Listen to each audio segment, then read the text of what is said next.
अब हो रामचंद्र दुल्हा बियाहन गईल काघावा बोलेला दहिन बाह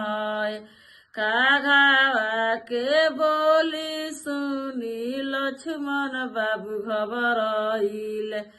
काहे भैया बोलेला दहिन बाह मौरी छूटल बायामा से जय ओजा से रामचंद्र दुल्हा लवटी घरे आइल ठोकल रहे बजर के मारय खोला खोलया माहो बजर के मरिया मौरी छूटल बा तहरा से जाए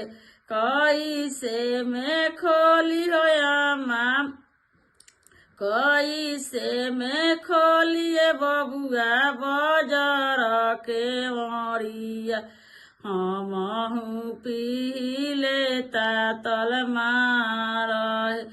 आता नाही दलया माँ तोहरा घरवा खइल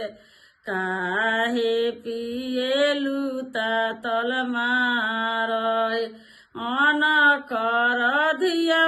बबुआ हमरो पतोहिया मारावा दुलम कई देसुए।